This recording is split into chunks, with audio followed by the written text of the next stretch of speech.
Oke, baik semuanya yang baru bergabung, Misina ucapkan selamat pagi ya. Misina harap semuanya dalam keadaan sehat ya. Semuanya seperti yang sudah Misina sampaikan ya hari ini ya, kita akan ulangan ya, karena ini jangan ada yang kaget ya, karena memang seminggu yang laluan sudah Misina bahkan dari 2 minggu awal 2 minggu yang lalu sebelum kita PTS sudah Misina sampaikan bahwa habis PTS itu kita akan ada ulangan ya. Oke, tidak terlalu susah anak-anak, jadi tidak usah khawatir ya. Oke, jadi Misina tidak ada yang mengingatkan ya untuk bola itu ternyata belum Misina share ya. Mungkin nanti Misina akan share sedikit ya. Soalnya tidak terlalu susah anak-anaknya, jadi sederhana, jadi ada hitungan dan tidak ada hitungan. Namun sebelumnya ya, Misina akan berdoa dulu sebelum kita mulai ulangan ya. Kita akan berdoa terlebih dahulu. Mari kita satu dalam doa dulu ya. Tuhan Yesus, kami ucap syukur pada kesempatan pagi hari ini Tuhan, kami boleh bertemu dalam Zoom meeting ini ya Bapak. Kami mohon berkat-Mu, kami mohon pertolongan-Mu ya Bapak buat siswa-siswi kelas 9A. Kiranya Engkau memberkati mereka dalam ulangan matematika pada pagi hari ini Tuhan. Kiranya Engkau curahkan Roh Kudus-Mu atas mereka sehingga mereka bisa menjawab setiap soal-soal dengan baik, dan apa yang sudah mereka pelajari sebelumnya ya Tuhan, materi-materi yang sudah disampaikan, mereka bisa tuangkan dalam ulangan hari ini Bapa. Berkati anak-anak-Mu yang belum bergabung saat ini Tuhan, supaya kiranya mereka selalu dalam perlindungan Tuhan, dan mereka juga boleh bergabung segera dengan kami, mereka bisa mengikuti ulangan juga bersama-sama dengan kami. Terima kasih Bapa di surga, di dalam nama Tuhan Yesus, haleluya, amin. Oke, ulangan close book ya. Oke, kita lihat sedikit karena Misuna baru share tadi. Ya. Ya, untuk bola itu di sini rumusnya kan tidak banyak ya. Jadi yang perlu kalian perhatikan, Misina ingatkan sedikit ya. Di sini ada bola padat ya. Oh, ini ternyata nggak lengkap ya yang Misina share ini. Oh, ini dia, sorry. Nah, ini. Ya. Jadi ada yang perlu kalian perhatikan di sini adalah luas permukaan bola yang kosong ya, di dalamnya bukan benda padat ya.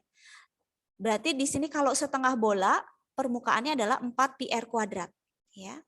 4 πr kuadrat. Kemudian kalau dia luas belahan bolanya padat seperti semangka, jadi di sini 3 πr kuadrat. Oke, ini setengahnya itu berarti 2 ya. 2 πr kuadrat. Kalau 4 πr kuadrat itu berarti 1 luas permukaan bola. Ya, diingat ya. Oh, ini baru ada yang di waiting room. Oke. Oke, yang baru bergabung, Misina ucapkan selamat bergabung ya. Jadi kita ulangan hari ini sebentar lagi. Ya, Misina udah lewatkan 10 menit waktunya ya. Jadi berhentinya nanti 9.10 ya. Oke, Misina review sedikit mengenai bola ya. Jadi bola itu perbandingannya di sini kan bola tabung sama bola ya. Perbandingannya adalah 2:3. Nah, untuk luas permukaannya di sini 3 bentuk luas permukaan yang Misina berikan waktu itu. Kalau satu luas permukaan dia 4 πr kuadrat. Kalau setengahnya berarti 2 πr kuadrat. Tapi kalau dia bentuk belahannya adalah benda padat, seperti semangka, kalau kamu belah, ditanya luas permukaannya berapa? Jadi kita pakai rumus 3 πr kuadrat ya.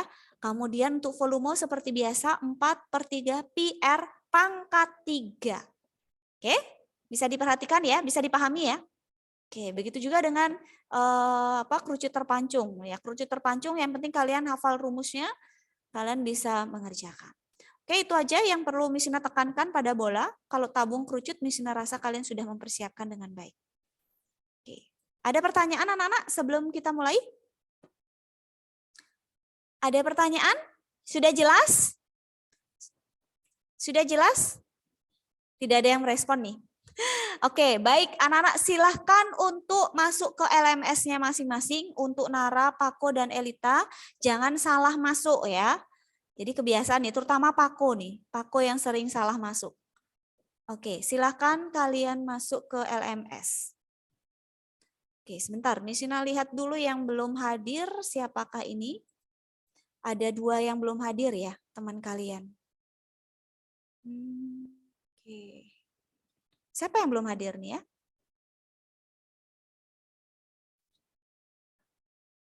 Kristo ada? Oh, Kristo ada. Oke, sambil Misina cek ya, silahkan kalian masuk ke LMS. Kalau ada pertanyaan, silahkan bertanya.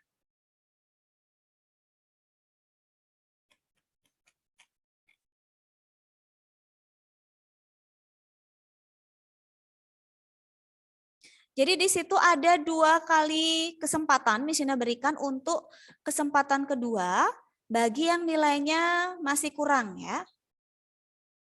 Oke, baru 5 yang bergabung di sini. Jadi kalau udah nilainya di atas 75 nggak usah kalian ulang lagi. Biar Misina juga tidak bingung nih kok. Biar saat memasukkan nilai itu tidak bingung ya. Oke. Baik. Ya, sebelum Misina akhiri, apakah ada pertanyaan? Bisa dipahami ya. Nah, tugas kalian selain persiapkan ujian praktek dan US, tolong tadi Misina ingatkan kembali nilai-nilai yang kurang itu ya. Yang rata-ratanya masih, terutama yang belum tuntas. Di kelas 9A sih untuk matematika sih 2-3 anak aja ya Misina lihat ya. Memang susah ya, Misina udah info-info terus tapi belum direspon juga ya. Oke, kita akan tutup dalam doa. Bapa di dalam surga, syukur dan terima kasih Tuhan buat penyertaan-Mu pada kesempatan pagi hari ini. Terima kasih Engkau telah memberkati anak-anak-Mu kelas 9A. Mereka sudah bisa menyelesaikan tugas mereka ya Tuhan dalam mengerjakan soal-soal ulangan matematika. Kiranya Tuhan ada beberapa anak yang saat ini belum menyelesaikan ya Tuhan, tetap Engkau memberkati mereka agar mereka bisa selesai tepat waktu dan peroleh hasil yang terbaik Tuhan. Terima kasih Tuhan dan sebentar kami mau melanjutkan pembelajaran. Berkati kami Bapa, berikan semangat buat kami untuk mengikuti kegiatan kami sehingga semuanya boleh berjalan dengan baik. Terima kasih Tuhan Yesus, di dalam nama Tuhan Yesus. Haleluya. Amin. Oke, baik. Terima kasih anak-anak. Sampai ketemu lagi pertemuan selanjutnya hari Rabu. Tuhan Yesus memberkati. Oke, baik anak-anak. Nah, hari ini kita akan masuk dalam materi yang lebih dalam ya, terkait dengan tindakan konkret gereja ya. Kita sudah belajar mengenai ciri gereja yang bertumbuh. Tolong itu jangan dilupakan, gereja yang bertumbuh itu harus memiliki 3 hal. Ya. Ada hubungan ke atas, ingat apa itu koinonia ya. Lalu ada hubungan ke dalam, marturia. Lalu ada hubungan keluar, diakonia. Ya, itu harus diingat. Karena pelayanan gereja tidak lepas dari hal tersebut. Nah, sekarang kita masuk ke tindakan konkret gereja. Ya, tindakan konkret gereja sebenarnya itu kita menjadi garam dan terang dunia. Salt and light. Garam dan terang. Ya.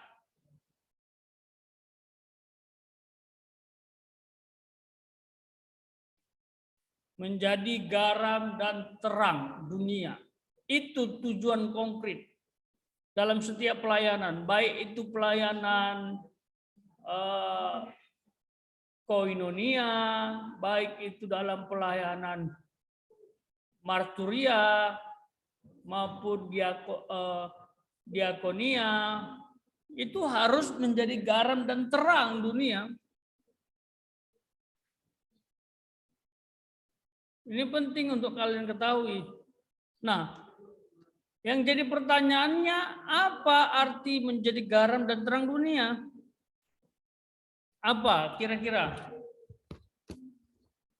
Tahu nggak kalian apa itu garam dan terang dunia? Siapa yang bisa bantu jawab? Silakan. Menurut pendapatmu apa itu garam dan terang dunia? Menjadi garam dan terang dunia? Menjadi berkat. Wah, apa itu menjadi berkat? Jangan umum, jangan mengambang. Ya, jawaban menjadi berkat itu luas.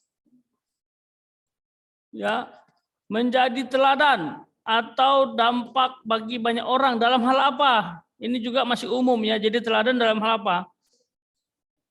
Ya, seorang pencuri mengajari cara mencuri itu juga bisa jadi teladan. Tapi teladan buruk kan? Oke, lebih spesifik, menjadi garam dan terang dunia yang lebih bagus pemahamannya apa? Memang apa yang kalian sampaikan ini nggak salah. Nggak salah. Benar ini. Tetapi Mister maunya yang lebih konkret. Menjadi berguna bagi orang. Ini juga masih umum sekali. Berguna dalam hal apa? Contohnya langsung. Ayo. Cepat. Semua beri pendapat.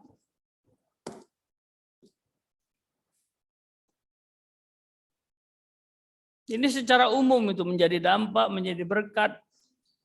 Apa arti menjadi garam dan terang dunia? Dan kalau menjadi berkat, berguna dalam hal apa? Menjadi teladan dalam hal apa? Coba. Ayo cepat. Biar langsung kita sampai ke praktek utamanya. Orang kan sering mendengar, ayo dong jadi berkat, tapi nggak terlalu termotivasi dia karena nggak jelas. Membawa orang lain bisa mengenal Tuhan. Oke, ini lebih jelas lagi nih, mengenal Tuhan. Dan mengenal Tuhan sebagai apa? Sebagai juru selamat ya.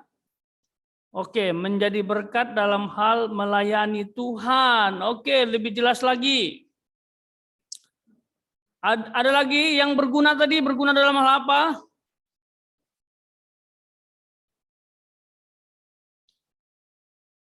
Menjadi pengaruh bagi banyak orang lain. Nah, saya bilang ini kembali ke yang umum tadi.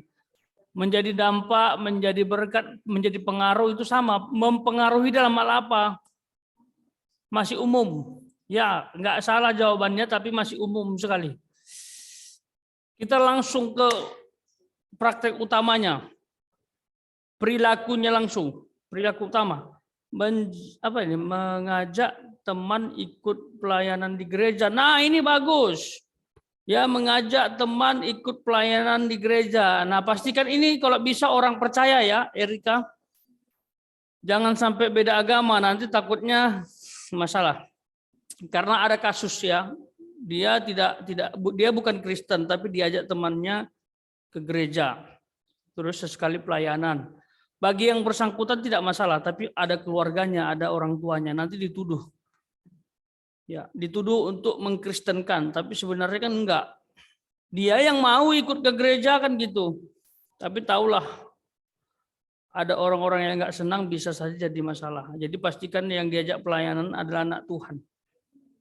Biasanya kalau anak Tuhan yang diajak pelayanan tentunya lebih gimana ya? Lebih serius lah, ya. Dulu pernah ada yang non-Kristen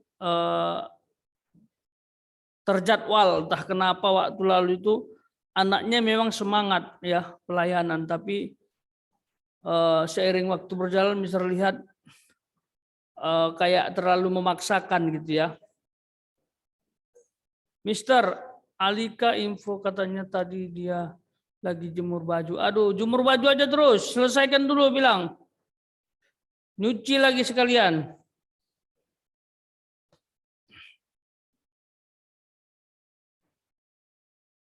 Masa jemur baju jam segini?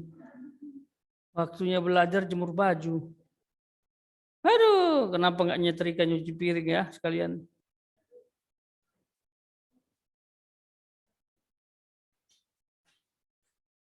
Oke, ada lagi jawabannya?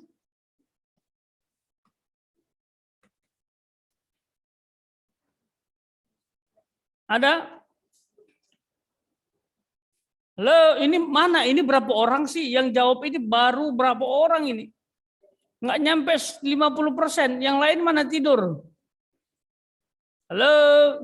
Oh, ini banyak ini yang menguasai firman diam aja nih. Ada Jeremy, ada Angel. Lagi ngapain sih? Kok nggak kasih tanggapan?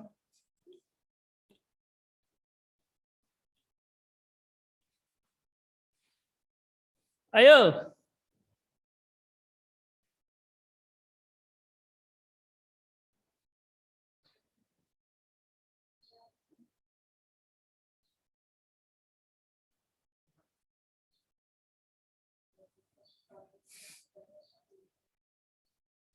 Nggak ada lagi. Mana nih Jeremy?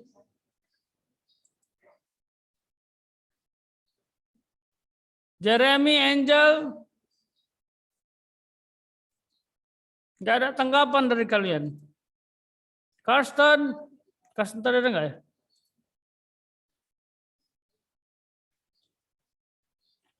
Karsten tidak ada. Karsten diam aja. Nah, secara praktis sebenarnya tindakan konkret itu misalnya menjadi garam dan terang dunia, langsung bagi-bagi sembako bagi orang yang membutuhkan, itu langsung nyata dia. Mengajar orang dalam ilmu tertentu, melatih orang mungkin di bidang mapel tertentu, itu dia menjadi garam dan terang dunia. Jadi menjadi garam dan terang dunia itu sebenarnya bicara pengaruh. Ya, bicara pengaruh. Garam itu mengasinkan. Kalau kalian tahu garam itu kalau ditaruh ke ikan gitu, ikan yang mati ya, dia akan mengawetkan. Ya. Makanya ada ikan asin ya, bisa dimakan lagi, digoreng, dimakan setelah dia dikasih garam. Kalau enggak dikasih garam dengan sejumlah banyak, dia pasti busuk. Ya, jadi bicara pengaruh. Terang juga begitu, ini bicara pengaruh. Ya. Ini adalah produk yang pertama Tuhan ciptakan. Ya. Pada hari pertama Allah menciptakan terang. Ya. Itu dia, terang di sini sebenarnya bukan terang lampu. Ya. Terang matahari bukan, apalagi terang bulan. Ya. Tapi terang di sini bicara tentang kondisi yang menerangi kegelapan. Ya.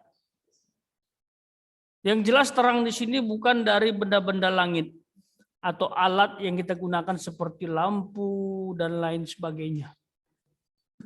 Ya. Jadi ini bicara pengaruh dampak. Kalau kamu punya bakat, kamu salurkan untuk dapat dilihat orang, terinspirasi. Ya. Kalau kamu ingin menjadi teladan, jadilah teladan dalam hal perkataan, ya. Kenapa jawaban ini keluar lagi? Itu dia ya. Menjadi teladan, tadi ada yang jawab jadi teladan dalam hal apa? Perkataan, tingkah laku, ya perbuatan kamu itu jadi teladan. Ya. Tidak membuli, itu jadi garam dan terang. Ya. Nah, berikutnya. Kita masuk ke tahap berikutnya. Nah,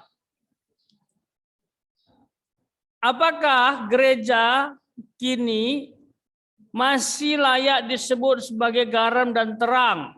Matius pasal 5 ayat 13 sampai 16. Coba baca dulu ayat ini. Ini ayat garam dan terang. Mister minta satu orang yang baca, Jeremy baca dengan keras. Halo, Mister. Ya, silakan, Nak. Baca apanya, Mister? Ayat Alkitabnya? Iya, ya. Oke. Matius 5 ayat 13 sampai 16, garam dunia dan terang dunia. Kamu adalah garam dunia. Jika garam itu menjadi tawar, dengan apakah ia diasinkan? Tidak ada lagi gunanya selain dibuang dan diinjak orang. Kamu adalah terang dunia. Kota yang terletak di atas gunung tidak mungkin tersembunyi. Lagi pula orang tidak menyalakan pelita lalu meletakkannya di bawah gantang, melainkan di atas kaki dian sehingga menerangi semua orang di dalam rumah itu. Demikianlah hendaknya terangmu bercahaya di depan orang, supaya mereka melihat perbuatanmu yang baik dan memuliakan Bapamu yang di sorga. Oke, thank you Jeremy. Tujuannya dimuliakan Bapa di sorga, ya. Tujuannya memuliakan Tuhan. Nah, ini ada kaitannya dengan latar belakang Timur Tengah, ya. Kenapa ada istilah garam kalau sudah tidak asin lagi dicampakkan dan diinjak orang, ya? Itu tadi dibahas. Dan terang itu tidak mungkin di bawah gantang, ya, pasti akan di atas kaki dian. Nah, apa maksudnya? Sementara garam yang ada di rumahmu,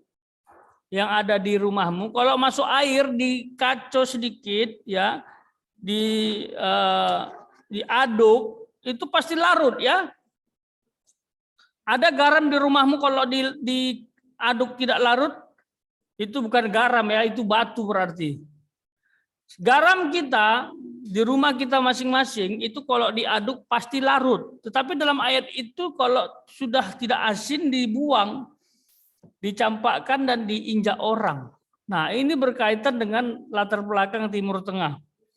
Jadi di sana dulu di zaman Tuhan Yesus, ya zaman sekarang Mister kurang tahu, tapi dulu ya sejarahnya orang kalau masak itu menggunakan batu garam, namanya batu garam. Jadi batu garam itu diambil dari Laut Mati. Laut Mati itu adalah laut yang kadar asinnya tinggi. Asin sekali. Nah, batu itu diambil, dibawa pulang, lalu digunakan untuk masakan. Jadi kalau mau masak sayur, dicelupkanlah batu itu, dicelupkan batu itu mungkin 5 kali, 10 kali, sampai masakannya sudah terasa ada garamnya.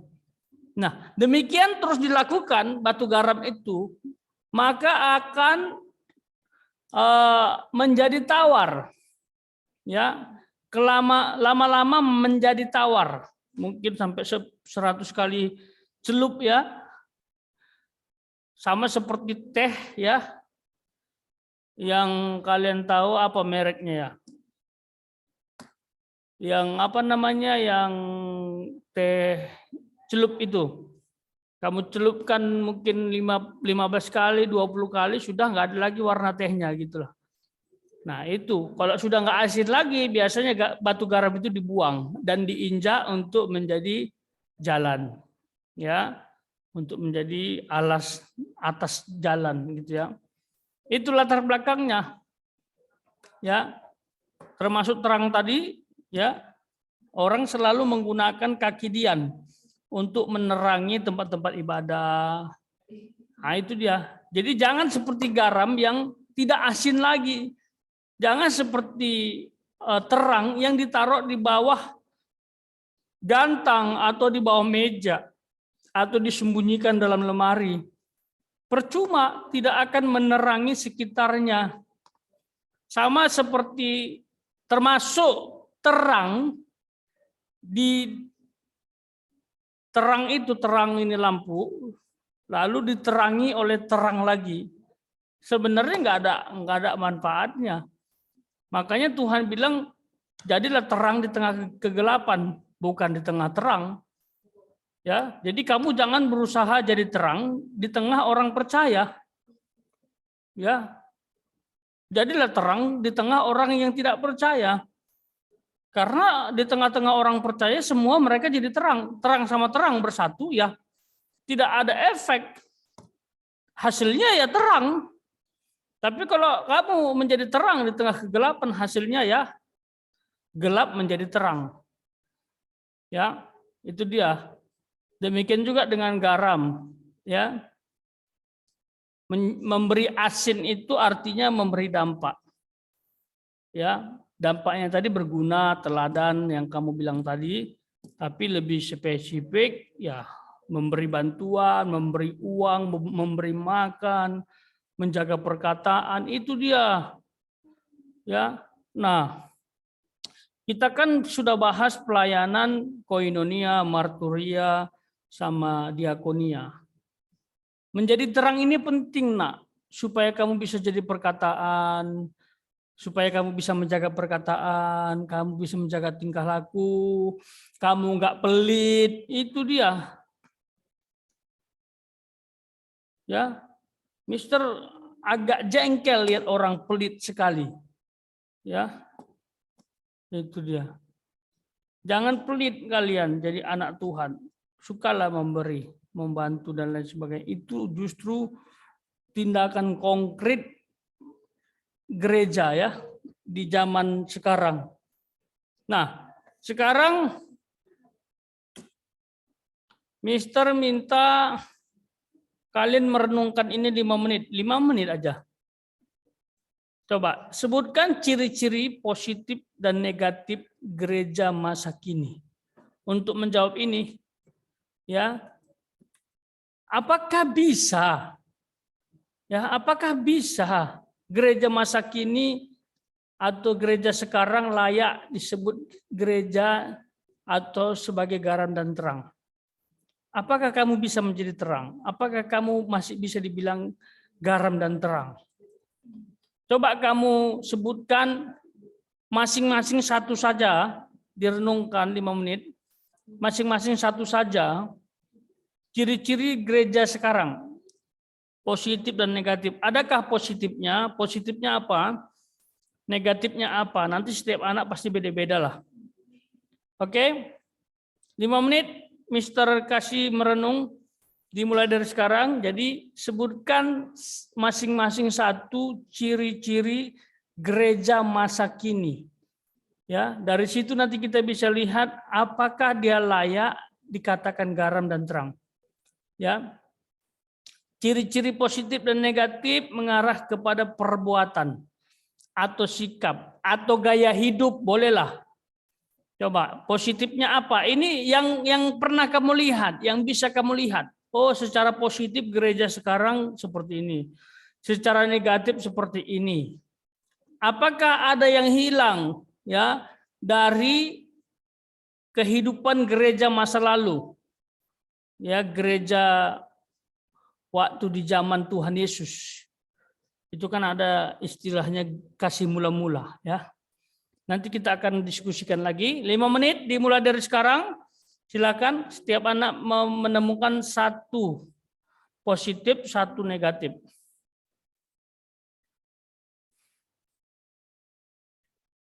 Ya oke, Shalom, selamat pagi, semangat pagi anak-anak kelas 9A. Halo? Halo anak-anak kelas 9A, semuanya sudah ada di sana? Yang ada di Zoom sudah bisa mendengar suara Mister? Jeremy, luar biasa. Kezia, Darren, oke. Baik, silahkan yang tidak terkendala boleh ikut contoh yang bagus oleh beberapa anak. Jeremy, kau ini apa tidak? Dia masih ngedit. Nah, pasang seragam di situ terus. Oke, ada Sevia, ada Kezia, ada Darren, ada Angie, ada Areta, ada Erika, ada Alika, mana Ana? Kau lambaikan tangan, kau pikir ini lagi di dunia lain. Jadi kau lambaikan tangan di situ lalu kau menyerah. Oke, Alika di sana. Oke, yang lain? Oke, ada Elita juga. Oke, baik. Baik, coba Mister menyapa yang belum bersedia menyalakan kamera. Karsten? Oke, Karsten ada di sana. Nara? Loh, Nara bisa nyalakan kamera? Nara? Oh, Nara kayaknya belum ada di sana. Niko? Terus. Oh, ada. Ada, Mister. Oke, Jason? Oke, Nishan, Hadir, Mister. kenapa tidak nyalakan kamera? Ah, ada dia. Turunkan kamera itu. Oke, lalu Pako? Itamar Pako? Hadir, Mister. Oke, dan Fabio? Halo Hadir, Fabio. Mister. Oke. Baik, ada 2 anak yang belum hadir bersama kita, yaitu Gaby kayaknya salah satu. Betul, Gaby, peserta tetap. Dan satu lagi, siapa ya? Oh, Jovan. Jovan tadi sudah Mister gabungkan, tapi kayaknya jaringan. Oh ya, Jovan kayaknya ya. Oke, Gaby dan Jovan. Baik. Jovan tadi sudah bergabung tapi. Oh, Gaby baru bergabung ini. Oke, Gaby baru bergabung. Oke. Jovan mungkin coba di restart dulu laptop atau PC atau. Oke, Gaby, selamat bergabung Gaby. Ya. Gaby, sudah dengar suara Mister di sana, Gaby? Gaby? Oke. Baik. Mari kita memulai pembelajaran kita dengan berdoa terlebih dahulu. Mister minta kesediaan Karsten pimpin kita dalam doa. Silahkan. Teman-teman, mari kita berdoa. Tuhan, sekarang pelajaran bahasa Indonesia tolong berkati Mister agar bisa mengajar dengan baik. Amin. Amin. Oke, Karsten. Baik. Ya, oke, terima kasih bagi yang tetap bersedia menyalakan kamera. Terima kasih ya, biar ngobrolnya Mister rasa ngobrol dengan manusia ya. Ini macam ngobrol dengan stiker semua ini. Ada ngobrol dengan orang Korea yang bernama Erika itu gambarnya. Wih, Korea.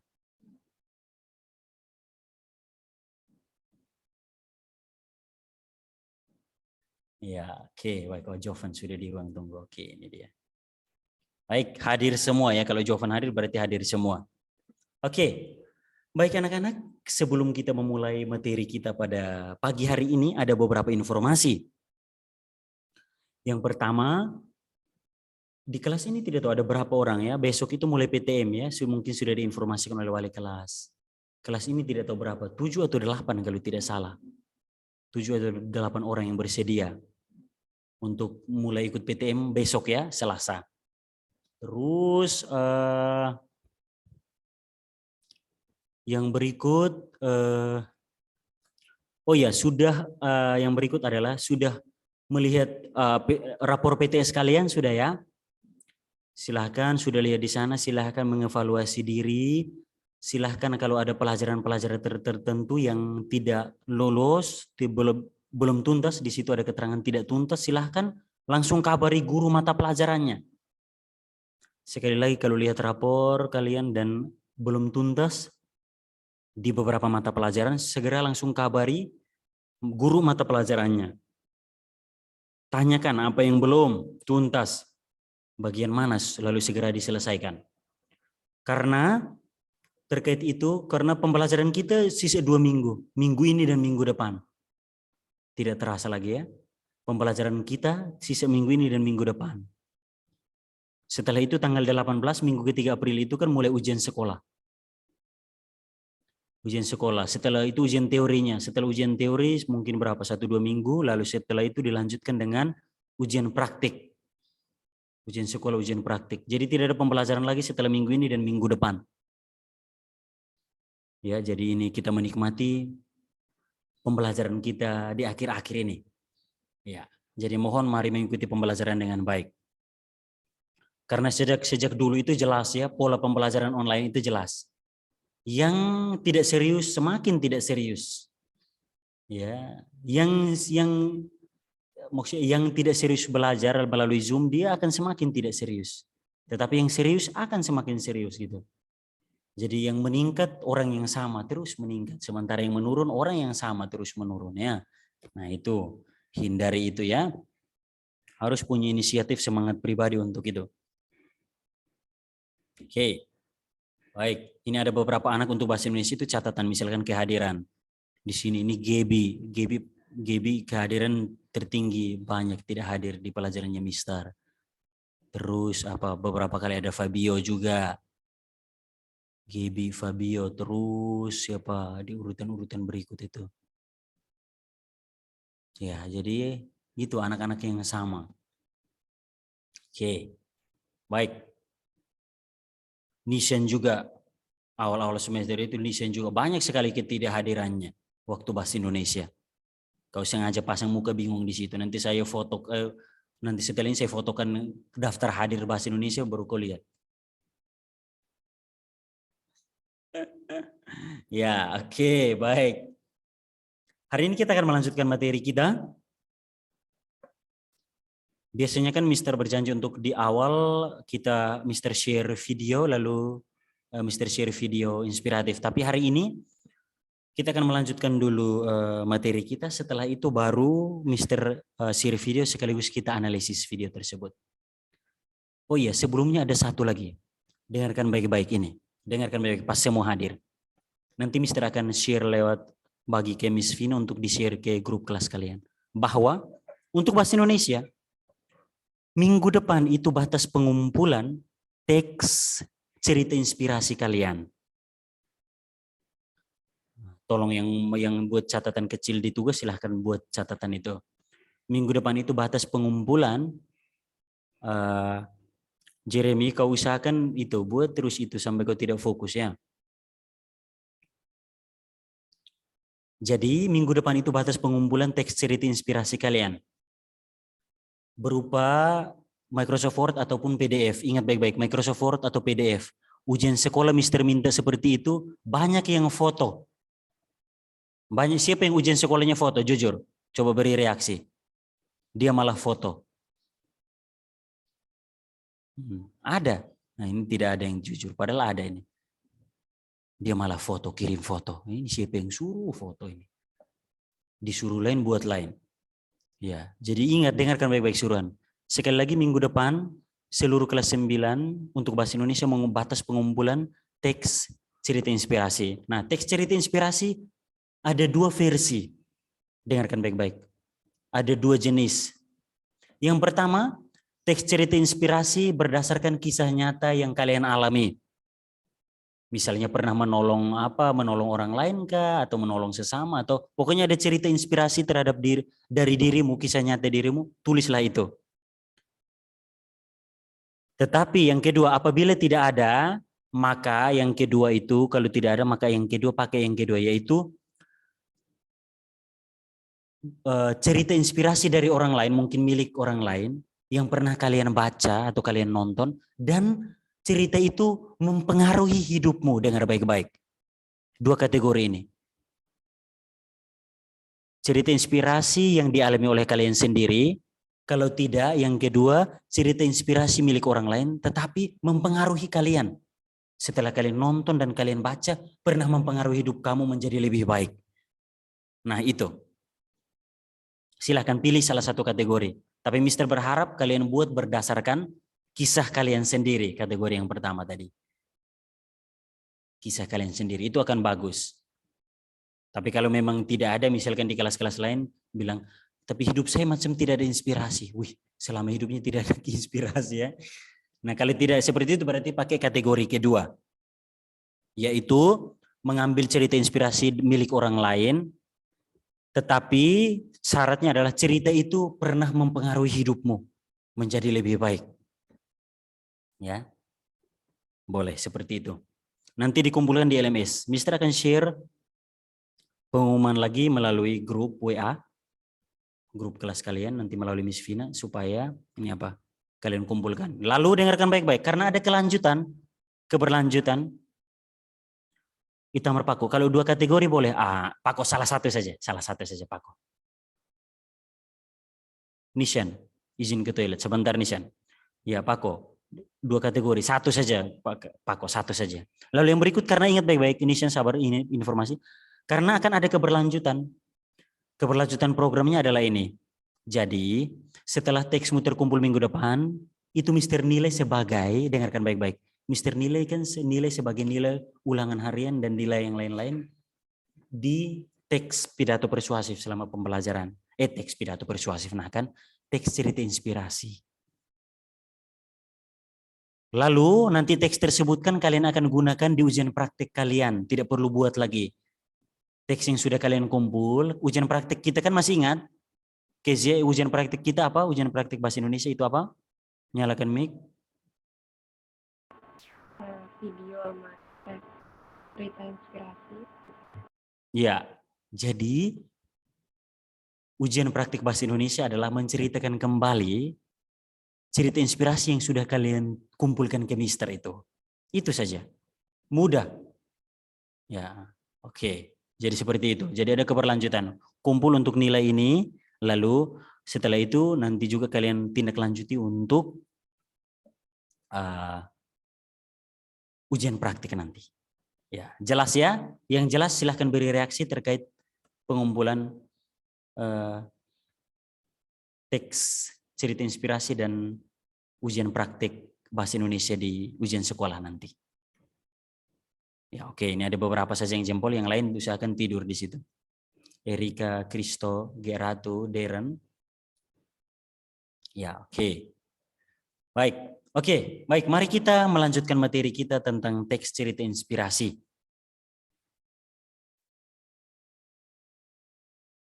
Ya, mari kita melihat materi terbaru kita. Silakan Nishan, tadi mau izin, silakan. Cepat kembali.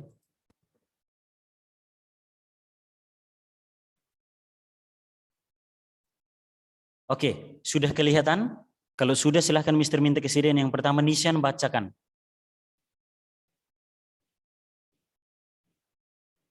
Ada Nishan di sana atau sudah ke toilet?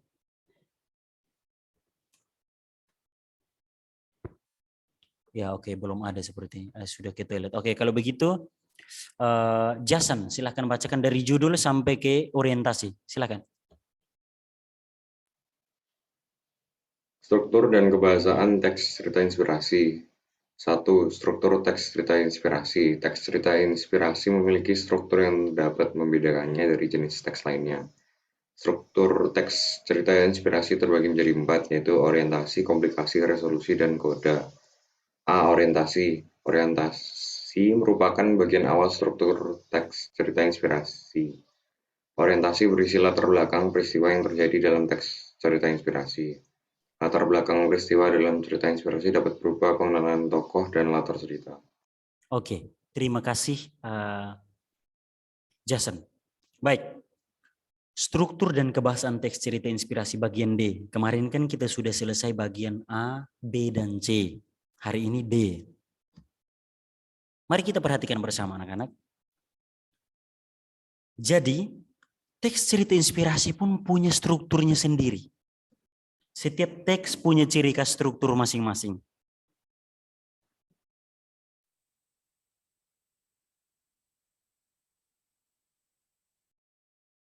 Ya. Setiap teks sekali lagi punya ciri khas strukturnya masing-masing. Jadi kalau kalian masih ingat pernah Mister jelaskan atau Mister pernah sampaikan begini.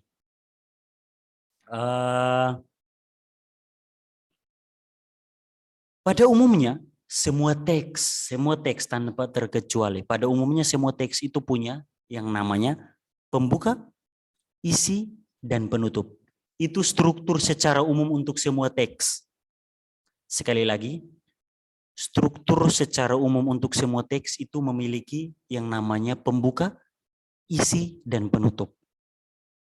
Itu secara umum. Nah, tetapi ketika masuk ke konteks setiap teks, itu namanya beda-beda. Kalau misalnya, kalau pembuka dalam teks diskusi kemarin namanya apa? Bagian pembuka dalam teks diskusi kemarin namanya apa? Struktur bagian pembuka dalam teks diskusi kemarin namanya apa? Siapa yang masih ingat? Iya, betul Jovan. Good job. Terima kasih Jovan. Isu. Itu. Seperti itu. Maupun teks-teks yang lain ada. Ada namanya. Nah, begitupun yang terjadi pada teks cerita inspirasi. Bagian awal atau pembuka, ini namanya orientasi. Ini namanya orientasi. Ini dia. Orientasi merupakan bagian awal struktur teks cerita inspirasi. Orientasi berisi latar belakang peristiwa yang terjadi dalam teks cerita inspirasi. Latar belakang dalam cerita inspirasi dapat berupa pengenalan tokoh dan latar cerita. Supaya mudah, menjadi bagian pembuka dalam teks cerita inspirasi namanya orientasi. Orientasi itu berisi apa? Orientasi itu berisi pengenalan tokoh dan pengenalan latar. Latar itu adalah latar tempat. Tempat di mana terjadinya peristiwa dalam cerita. Atau latar waktu. Waktu kapan terjadinya peristiwa dalam cerita inspirasi tersebut. Ya, jadi mudah ya. Mari Mister permudah. Orientasi itu bagian awal yang berisi pengenalan tokoh, pengenalan tempat, dan pengenalan waktu terjadinya peristiwa dalam cerita inspirasi tersebut. Yang dibaca atau yang didengar atau yang ditonton. Mister akan langsung memberi contoh. Contoh ya. Misalnya contoh.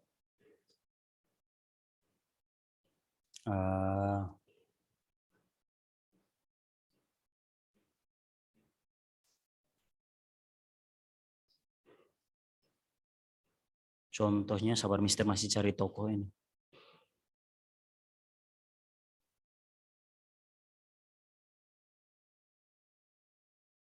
Misalnya contoh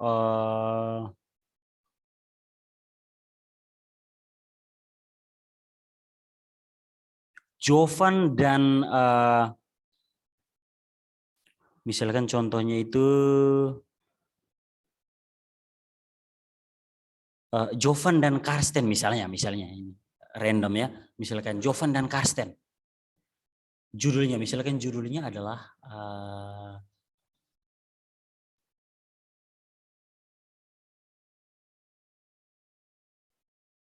Bagai Kepompong, misalnya judulnya itu ya, Bagai Kepompong, judul cerita yang Mister Karang dadakan, Bagai Kepompong.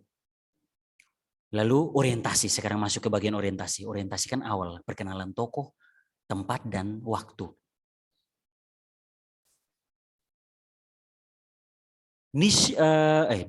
Jovan dan Karsten adalah siswa kelas 9B di SMP Tunas Daud Denpasar. Keduanya adalah siswa yang tertib. Keduanya adalah siswa yang tertib dan disiplin dalam pembelajaran ataupun dalam waktu ke sekolah. Tahun ini mereka menginjakkan kaki di kelas 9 atau kelas terakhir untuk tingkat SMP.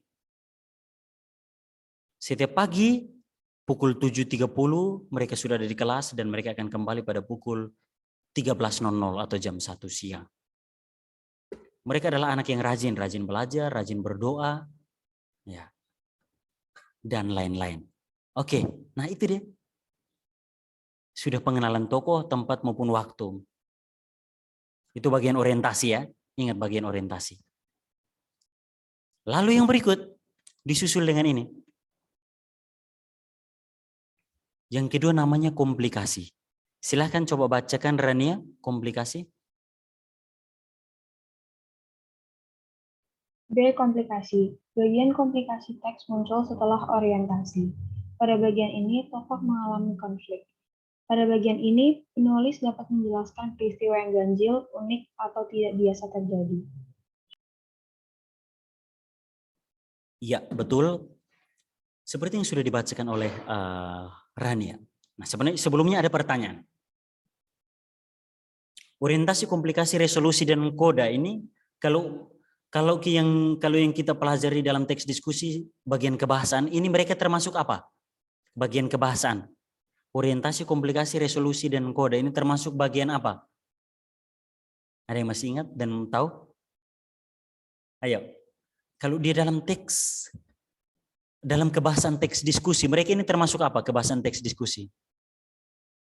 Apakah kalimat argumentatif atau konjungsi atau yang lain? Orientasi, komplikasi, resolusi, dan koda. Mereka ini termasuk apa? Ayo. Tidak ada yang ingat. Satu anak pun di kelas 9, tidak ada yang ingat.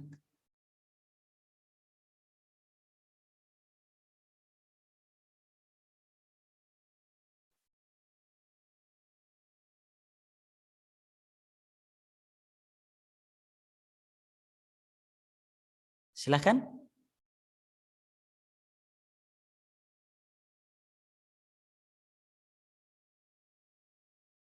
Oke, baik. Ini ada satu yang chat. Kezia, kamu yakin dengan jawaban ini? Ini bukan kalimat loh, tapi ini kata. Orientasi ini satu kata, komplikasi, resolusi, koda. Kok bisa masuk ke kalimat argumentatif ya? Luar biasa ini Kezia. Iya, itu yang betul. Ini hanya satu anak saja setelah sekian lama. Wah, yang lain, ayo anak-anak, mari aktif ikut belajar. Kata kajian, itu betul. Jadi orientasi, komplikasi, resolusi, dan kode ini bukan kata, coba kalian pergi, ini pernah dipakai ngobrol di pasar kah atau di masyarakat umum? Orientasi, komplikasi, resolusi, kode. Ini namanya kata kajian. Nah, Mister mau tanya sebenarnya. Komplikasi ini bisa jadi kata kajian dalam bidang kedokteran. Mister mau tanya, kalau komplikasi dalam bidang kedokteran, ini artinya apa? Arti kata komplikasi dalam bidang kedokteran, artinya apa? Siapa yang tahu? Ayo coba cari tahu.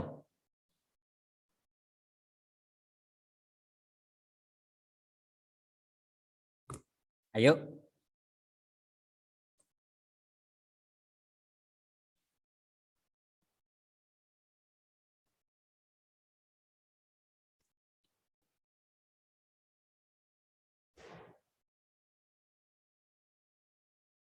Oke, ini ada yang chat.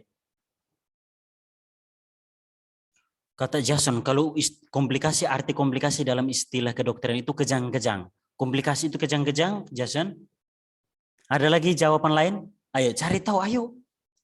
21 anak, 21 kepala. Oke, ada lagi ini. Coba siapa? Enggak tahu. Oh, Karsten, menderita. Wow, komplikasi menderita. Jovan Aurelio, peristiwa yang buruk. Angie, penyakit yang baru timbul. Erika, contohnya itu penyakitnya makin parah. Penyakit kalau makin parah itu istilahnya apa? Kronis ya. Kalau kronis atau lebih parah itu kronis, atau biasanya kalau dalam kedokteran itu ada kategorinya atau ada stadium. Stadium 1, stadium 2, stadium 3, dan terakhir stadium 4. Kezia Mabela, penyakit lain yang ditimbulkan dari penyakit yang dialaminya. Iya, bisa jadi seperti itu. Ya, baik. Kezia Mabela jawabannya lumayan. Jadi komplikasi itu kalau dalam arti kedokteran kalau tidak salah itu satu orang mengalami atau menderita lebih dari satu penyakit secara bersamaan. Itu komplikasi. Ya, misalnya dia sementara sakit ginjal, juga kena sakit hati, lalu kena juga sakit jantung misalnya. Atau mah. Pokoknya dalam satu waktu seseorang sakit, mengalami sakit yang lebih dari satu, itu namanya komplikasi. Kalau tidak salah, coba cari tahu nanti. Ya, oke. Nah, kalau dalam bahasa Indonesia dia beda lagi. Ingat, orientasi tadi awal, yang isinya mengenalkan tokoh, latar tempat dan latar waktu. Nah, kalau komplikasi, seperti yang sudah dibacakan oleh Rania bahwa bagian ini muncul setelah orientasi. Susunannya jelas ya, berarti dari segi susunan orientasi paling pertama, kedua komplikasi. Pada bagian ini tokoh mengalami konflik. Nah ini dia. Tokoh mulai mengalami konflik. Pada bagian ini penulis dapat menjelaskan peristiwa yang ganjil, unik atau tidak biasa terjadi. Inti dari komplikasi adalah setiap tokoh mulai mengalami konflik di sana. Atau mengalami masalah. Nah, misalnya Mister lanjutkan contoh yang tadi. Bagai kepompong. Ya, Jovan dan Karsten tadi. Oke. Lalu diceritakan lagi. Ya, lalu suatu ketika terjadilah ulangan harian bahasa Indonesia di kelas 9A. Hasil ulangan mereka akhirnya dibagi oleh gurunya Mr. Robin. Dan ternyata Karsten mendapat nilai 100 dan Jovan mendapat nilai 50. Misalnya. Nah, dengan hasil tersebut akhirnya membuat Jovan mulai berkecil hati atau cemburu atas nilai yang didapatkan oleh Karsten. Ingat baik-baik, ini cerita ya, ini karangan ya, imajinasi ya, hasil imajinasi. Oke. Lalu Jovan mulai muncul iri hati atau cemburu dalam hatinya, sehingga tidak mau lagi bersahabat dengan Karsten. Padahal keduanya adalah sahabat yang baik. Kemana-mana berdua, makan sepiring, jalan sekaki. Wah. Ya, dan pokoknya kemana-mana mereka selalu bersama, tidak pernah dipisahkan. Tetapi setelah menerima nilai ulangan mereka, Jovan mulai menghindari Karsten karena nilainya lebih rendah dari Karsten. Saat ditelepon, telepon Karsten di reject. Saat ditanya oleh Karsten, mengapa kamu memusuhi atau mengapa kamu menjauhi aku? Si Jovan tidak menjawab sepatah kata pun, hanya diam saja lalu pergi meninggalkan Karsten. Nah, itu namanya tokoh mulai mengalami konflik atau muncul masalah di sana. Ya. Itu bagian komplikasi. Jadi orientasi pengenalan tokoh dan latar, tempat maupun waktu, komplikasi itu muncul masalah di sana. Adanya masalah di sana. Nah, setelah ada masalah yang berikut, biasanya setelah ada masalah yang berikut, resolusi atau jalan keluar atau solusi. Ya, silahkan bacakan dulu, Mr. Minda. Jovan silahkan bacakan bagian C, resolusi. Resolusi. Bagian resolusi muncul setelah komplikasi dan menjadi klimaks cerita. Peristiwa ganjil yang diceritakan dalam komplikasi mendapatkan respon tertentu dari tokoh cerita inspirasi. Keganjilan peristiwa pada bagian komplikasi dapat dipahami pada bagian resolusi. Pada bagian resolusi terdapat pemecahan masalah yang dapat diketahui dari respon tokoh cerita. Respon tersebut menandai kemunculan bagian resolusi.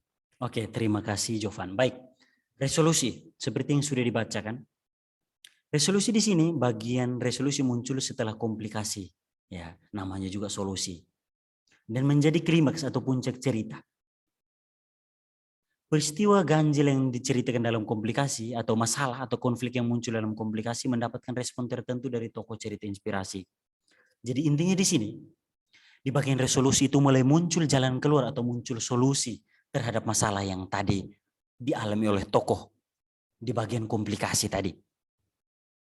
Mister akan melanjutkan contoh yang tadi oleh berjudul sebagai kepompong.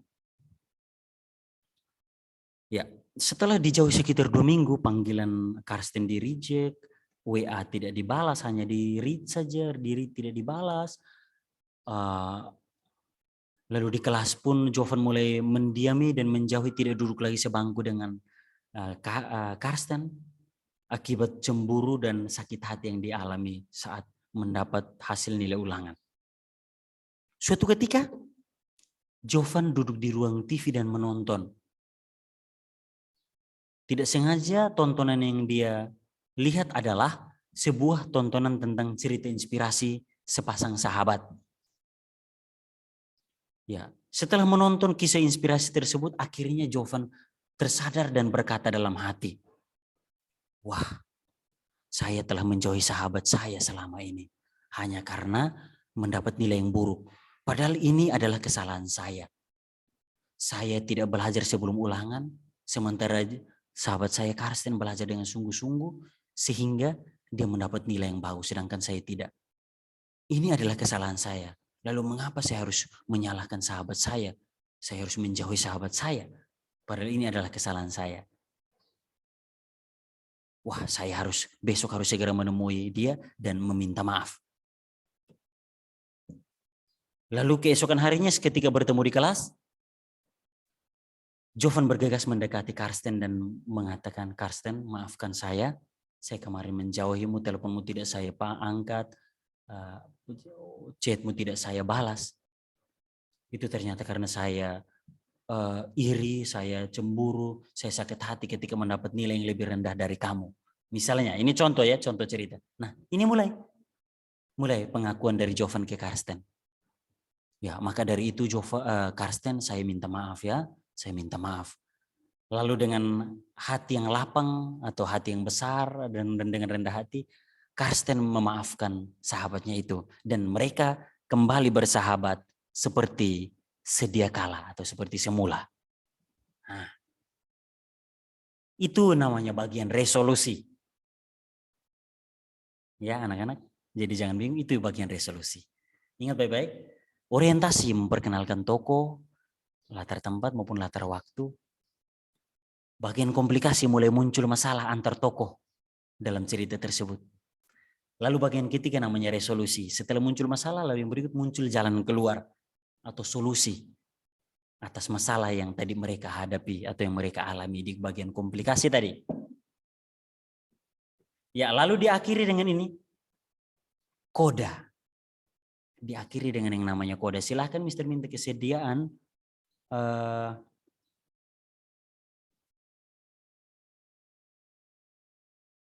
Jeremy bacakan koda.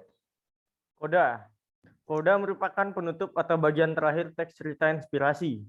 Koda dapat berupa pernyataan umum untuk mengakhiri cerita dalam teks cerita inspirasi. Selain itu, koda dapat berupa pernyataan simpulan atas peristiwa yang diceritakan. Pembaca dapat memetik pelajaran dan nilai-nilai moral dalam teks cerita inspirasi. Pelajaran dan nilai-nilai moral dalam koda disampaikan secara eksplisit atau gamblang. Bagian koda bersifat mana suka, ya artinya tidak setiap teks cerita inspirasi terdapat simpulan atau nilai-nilai pelajaran yang dapat dipetik secara langsung dari teks tersebut. Oke, baik. Terima kasih Jeremy. Ya, baik anak-anak seperti yang sudah dibacakan oleh Jeremy. Jadi koda ini biasanya penutup bagian akhir teks cerita inspirasi. Nah, biasanya berupa pernyataan umum atau sebuah kalimat atau dua atau satu paragraf. Koda dapat berupa pernyataan simpulan atau peristiwa yang diceritakan. Pembaca dapat memetik pelajaran dan nilai-nilai moral dalam teks cerita inspirasi. Dalam pelajaran dan nilai-nilai moral dalam koda disampaikan secara eksplisit atau gamblang. Nah, dengarkan baik-baik. Seperti ini contoh sederhananya. Koda itu biasanya di akhir sebuah cerita inspirasi itu ada satu paragraf terakhir. Biasanya. Tapi kadang ada juga cerita yang tidak diberi koda. Ya, jadi koda itu misalnya seperti ini. Misalnya, Mister beri contoh. Setelah mereka saling memaafkan, mereka akhirnya kembali bersahabat seperti sedia kala atau seperti sebelumnya. Ya, lalu Karsten berkata kepada Jovan atau Jovan berkata kepada Karsten, Karsten, persahabatan kita tidak akan pernah ditukar oleh nilai apapun yang ada di dunia ini. Ya. Nah, kalau misalnya di akhir cerita ditambah seperti itu namanya koda. Itu namanya koda yang diperlihatkan. Sekali, koda yang diperlihatkan. Nah, tetapi koda yang tidak diperlihatkan artinya apa? Artinya nilai-nilai kehidupan atau moral yang kita petik itu kita ambil dari isi dari cerita inspirasi yang sudah kita baca atau kita dengar. Sekali lagi, koda itu biasanya berupa boleh paragraf terakhir atau kalimat penutup yang mengandung nilai-nilai kehidupan atau nilai-nilai moral. Tetapi biasanya ada cerita juga yang tidak menulis kodanya di sana, tapi kodanya kita simpulkan sendiri. Misalnya tadi contoh cerita. Setelah saling memaafkan satu dengan yang lain, Karsten dan Jovan akhirnya kembali bersahabat seperti sedia kala. Titik. Nah, kalau di titik seperti itu, berarti itu kodanya kita petik sendiri, nilai-nilai kehidupannya kita petik sendiri dari dalam cerita tersebut. Itu koda. Tetapi kalau misalkan tadi dia tambahkan ini, yang tadi Jovan atau Karsten menambahkan ini. Bro, persahabatan kita tidak akan pernah ditukar atau ditukar oleh nilai apapun yang ada di dunia ini, misalnya. Nah, kalau dia tambahkan kalimat seperti itu berarti kan kalimat motivasi, kalimat yang menginspirasi. Nah, itu yang namanya koda. Nah, sekali lagi kadang banyak cerita inspirasi yang tidak mencantumkan bagian koda ini. Sebentar.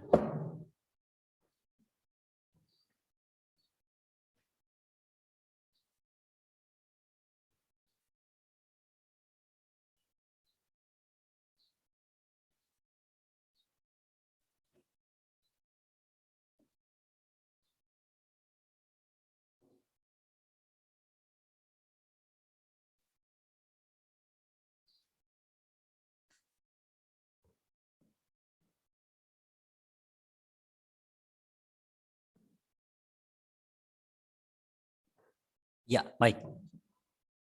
Jadi sekali lagi koda dapat diperlihatkan berupa kesimpulan atau beberapa kalimat di akhir cerita, dapat pula tidak disampaikan secara langsung tetapi kita pembaca atau penonton memetik sendiri atau menyimpulkan sendiri koda dari keseluruhan isi cerita inspirasi tersebut. Oke, Mr. Stopshare. Anak-anak, pahamkah yang Mr. jelaskan tadi? Bisa beri reaksi paham? Oke, Nara paham. Kezia, Karsten, Rania. Oke, jadi mudah ya anak-anak, Mr. permudah ya. Jadi 4 struktur. Yang pertama orientasi. Orientasi itu kamu ingat berisi pengenalan tokoh, pengenalan tempat, latar tempat dan latar waktu. Nah, setelah mulai pengenalan tempat, tokoh, tempat dan waktu, lalu yang berikut mulai muncul masalah atau konflik. Itu yang namanya bagian komplikasi. Nah, setelah itu lalu muncul resolusi. Jadi setelah mengenalkan, perkenalan, lalu muncul masalah. Setelah muncul masalah, lalu yang berikut resolusi. Munculnya jalan keluar atau solusi di sana. Lalu yang ketiga, koda.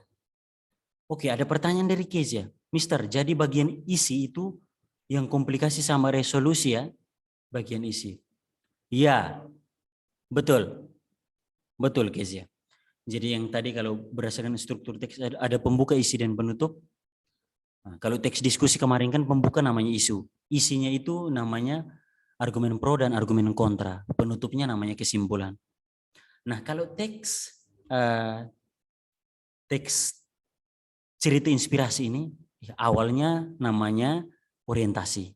Isinya namanya resolusi dan komplikasi dan resolusi. Lalu akhirnya namanya koda. Nah, di bagian kode ini yang kadang kelihatan, kadang tersembunyi atau terimplisit, implied di keseluruhan isi cerita inspirasi yang kita baca atau kita tonton atau kita dengar. Ya, baik. Adakah yang ingin ditanyakan terkait teori struktur teks cerita inspirasi? Silahkan, Mister beri kesempatan sebelum kita tonton sebuah video dan kita analisis berdasarkan strukturnya.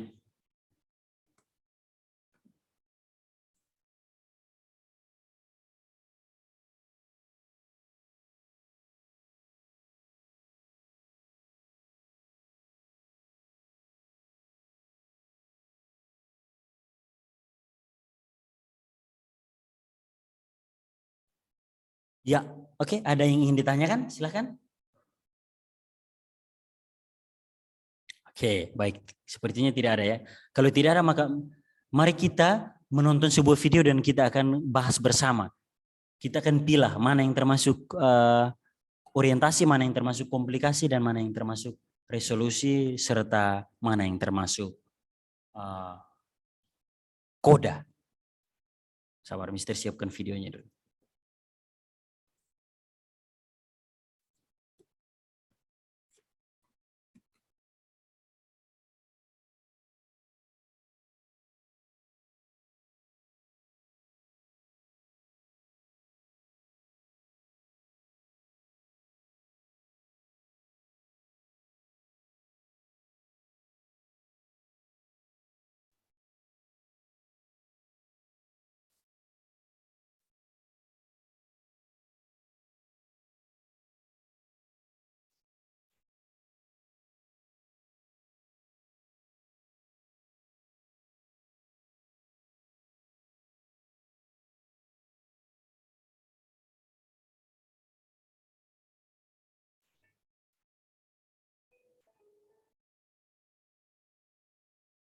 Tahukah Anda kalau kita bekerja keras tanpa bekerja cerdas, hasilnya adalah nol.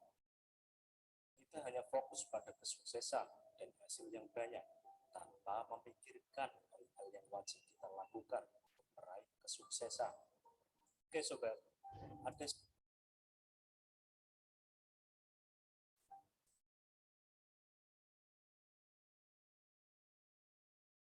ya, mari kita tonton bersama sebuah video inspirasi berikut. Mari tonton dengan seksama lalu kita akan bedah bersama.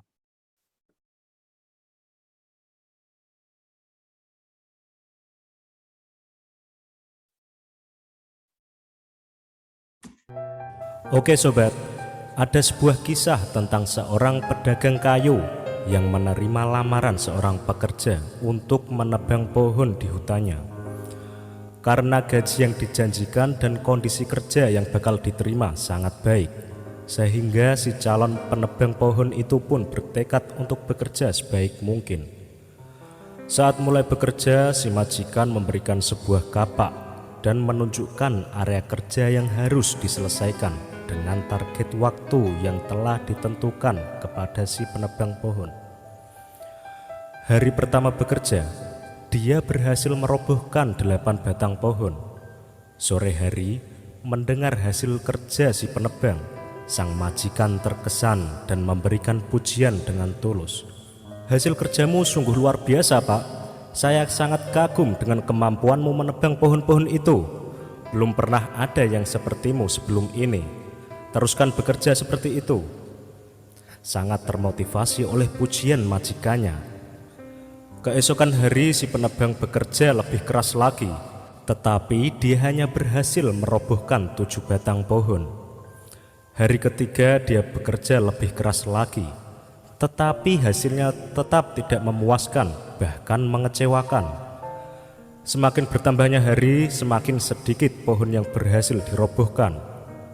Sepertinya aku telah kehilangan kemampuan dan kekuatanku. Bagaimana aku dapat mempertanggungjawabkan hasil kerjaku pada majikan? Pikir penebang pohon merasa malu dan putus asa.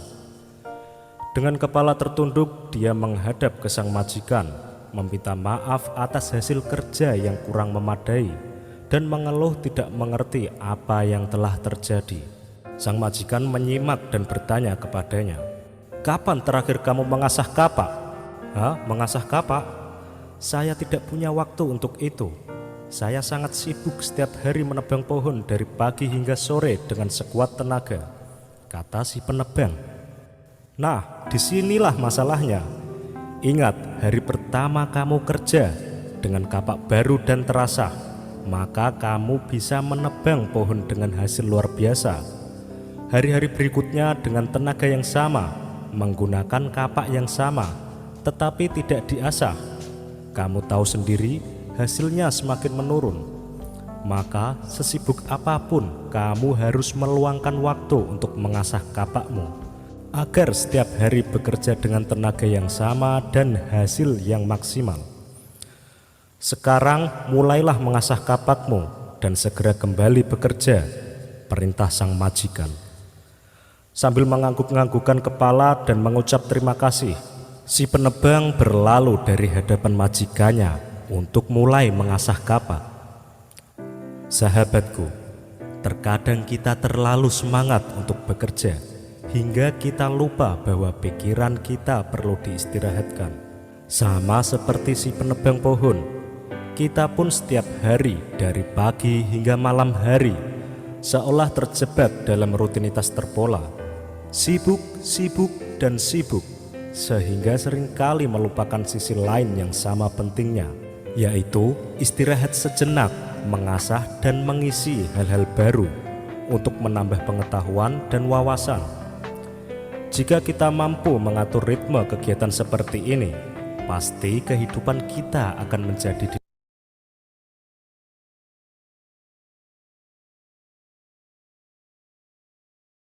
Iya anak-anak sekalian. Ya, oke, kita sah. Oke, baik. Siapa yang tadi menonton video inspirasi tadi dengan saksama? Silakan beri reaksi. Hanya Nara. Oh, ada Jeremy, ada Karsten, ada Kezia, ada Jovan, Sevilla, Jason, Erika. Yang lain ada di mana? Elita, Geratu, Niko, Nishan. Nishan ke toilet sampai sekarang tidak kembali kah? Ya. Oke, baik anak-anak sekalian.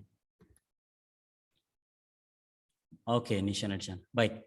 Mari kita kaji bersama. Dalam video inspirasi tadi yang diceritakan, bagian orientasi itu di mana? Orientasi dari cerita inspirasi tadi adalah apa?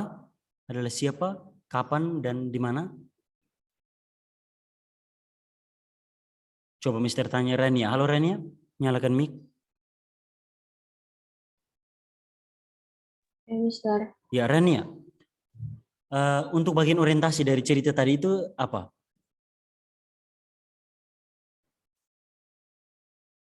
Pas majikannya tuh ngajak itunya supaya kerja nebang pohon, Mister. Ngajak, oke. Orientasinya adalah ngajak. Sementara orientasi artinya apa? Tadi lupa. Orientasi itu pengenalan ya. Pengenalan tokoh, pengenalan tempat, dan juga waktu. Nah itu ingat baik-baik, itu isinya. Coba Mister menuju ke apa? Jovan. Iya, halo Mister. Ya Jovan, menurut kamu bagian orientasinya itu isinya tentang apa dari cerita tadi? Iya, ada penebang pohon, terus ada orang yang mau menawarkan orang untuk bekerja menebang pohon. Oke, bagus ya, betul. Lalu ada tempatnya. Oh, tadi di hutan ya Mister? Oke, betul, oke. Ada latar waktunya nggak waktu?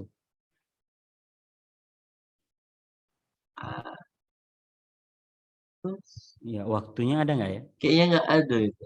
Kayaknya nggak ada ya. Oke, baik, terima kasih. Kalau mungkin kalau lihat dengan seksama itu waktunya pagi sampai sore ya, waktu kerja. Oke, baik. Jadi betul di bagian awal tadi, bagian orientasi perkenalan toko, itu ada si penebang kayu dan si pemilik, ya, si bosnya, majikan atau pemilik tadilah, pemilik lahan. Dia memintai jasa seseorang untuk menebang kayu-kayunya. Ya, jadi itu adalah perkenalan toko yang termasuk orientasi, pengenalan toko, waktu, tempat. Tempatnya di hutan ya, di tempat majikan itu memiliki hutan itu, pemilik ladang atau hutan ya,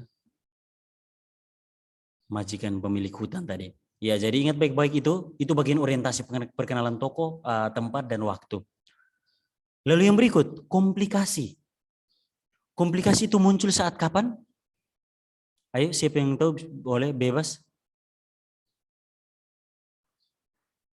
Komplikasi itu muncul sejak kapan tadi? Komplikasi. Siapa saja boleh, silahkan chat, boleh jawab melalui chat juga boleh. Halo, anak-anak masih ada di sana? Halo. Ini ayo pembelajaran. Kezia, sejak. Oke, baik. Kezia, sejak dia kerja dengan usaha yang sama tapi hasilnya menurun. Oke, bagus. Atau ada lagi? Sejak? Kezia, sejak apa? Konflik mulai muncul sejak apa? Wah, yang berarti tidak mendengarkan dengan saksama tadi, ketahuan.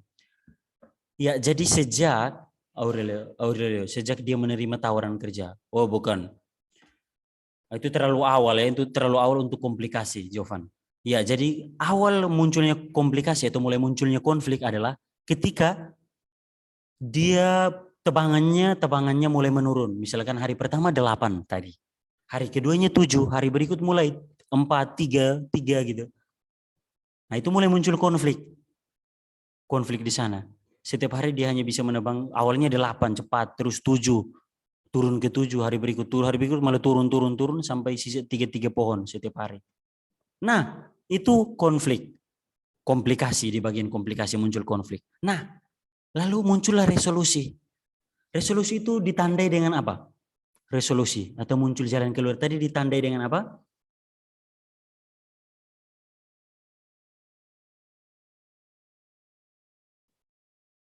Resolusi atau jalan keluar yang ditawarkan tadi itu mulai dari apa? Jeremy Joseph, bosnya mengingatkan si penebang untuk mengasah kapaknya. Ya. Sip, ya. Sevilla, majikan menyuruh penebang pohon untuk mengasah kapaknya. Ya, betul, Sevilla. Ya, jadi Jeremy Joseph dan Sevilla jawabannya betul. Jadi resolusi, solusi atau jalan keluar mulai muncul dari cerita tadi adalah ketika bosnya bertanya, setelah dia bercerita panjang lebar mengenai hasil tebangannya yang kian hari menurun, bosnya lalu langsung bertanya, kapakmu sudah diasah atau belum? Ternyata selama beberapa hari dia tebang itu pohon-pohon besar, tidak pernah asah kapaknya. Ah, itu masalah di situ. Ya, muncul ini apa? Lalu muncul solusi di situ. Nah, setelah itu diketahui solusinya adalah dia belum mengasah kapak, lalu disuruhlah dia mengasah kapak. Lalu kembali bekerja.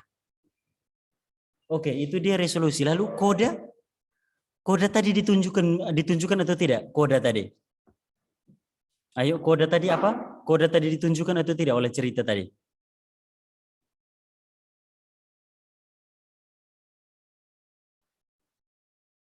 Halo, anak-anak?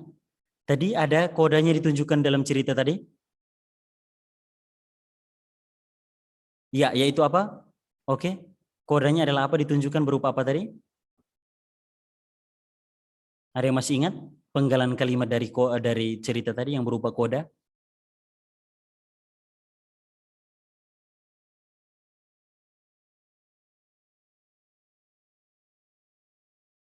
Iya, Karsten, kita harus meluangkan waktu ya, boleh.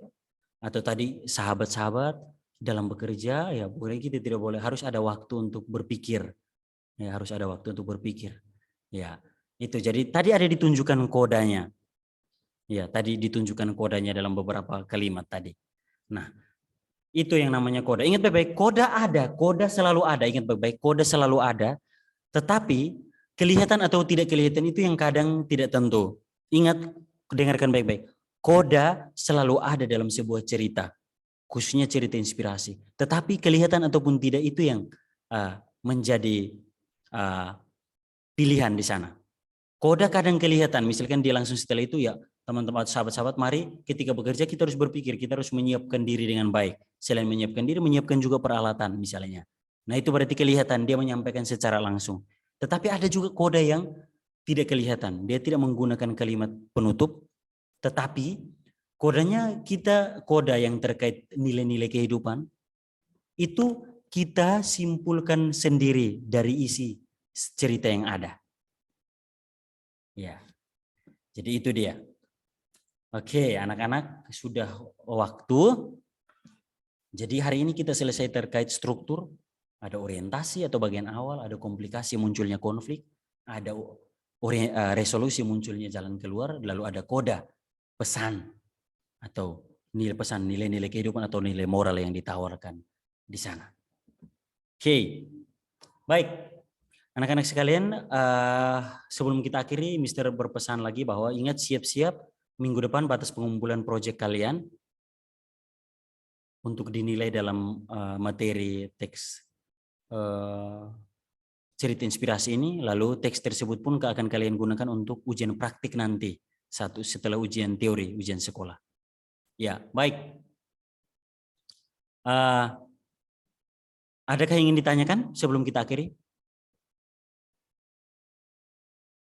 Oke, kalau tidak ada maka Mister yang bertanya. Paham yang Mister sampaikan tadi? Silahkan beri reaksi ke bagi yang paham. Oke, Jeremy paham, Jovan. Ya, Sevia, Jason, Inji, Karsten, Nara. Oke, baik, terima kasih. Baik. Oke, kalau begitu maka mari kita akhiri pertemuan kita pada pagi menjelang siang ini dengan berdoa. Silahkan Jeremy pimpin kita dalam doa. Semuanya, mari kita satu dalam doa. Terima kasih Tuhan Yesus atas penyertaan-Mu sepanjang pelajaran bahasa Indonesia hari ini. Dan sekarang kami mau melanjutkan pelajaran selanjutnya, yaitu seni budaya. Tolong sertai kami supaya kami dapat memahami pelajaran yang akan disampaikan. Tolong juga berkati guru-guru yang sudah mengajar kami. Terima kasih Tuhan Yesus, inilah doa kami serahkan semuanya kepadamu. Haleluya, amin. Amin. Oke, terima kasih Jeremy Joseph. Terima kasih anak-anak kelas 9A. Selamat beristirahat. Tuhan memberkati. Sampai jumpa hari Rabu.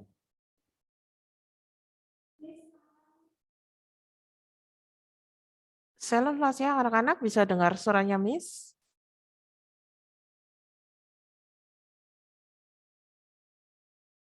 Oke, terima kasih untuk responnya. Silakan bisa open kamera.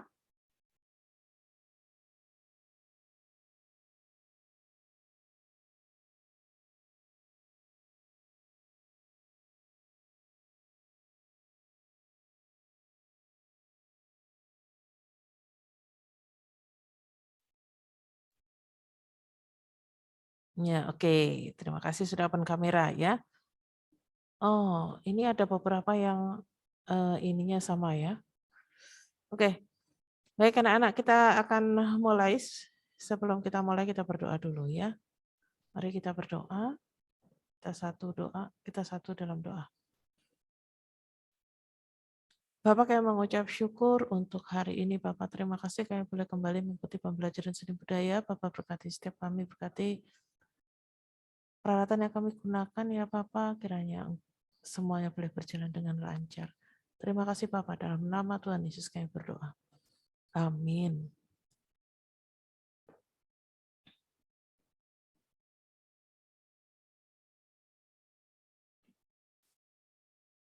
Oke, untuk hari ini ya kita seni budaya. Kalau kemarin kalian sudah menyelesaikan PTS kalian ya, kalian sudah lihat di situ ada nilai-nilai di PTS-nya ya. Kalau di sana untuk PTS-nya mungkin ada yang kosong atau mungkin yang nilainya kecil ya, berarti itu adalah hasil PTS kalian ya. Kemudian untuk nilai-nilai tugas, mungkin ada tugas yang kurang. Nah, itu hasil di bagian terakhirnya itu nilainya tidak akan maksimal. Ya. Silahkan bisa dilengkapi untuk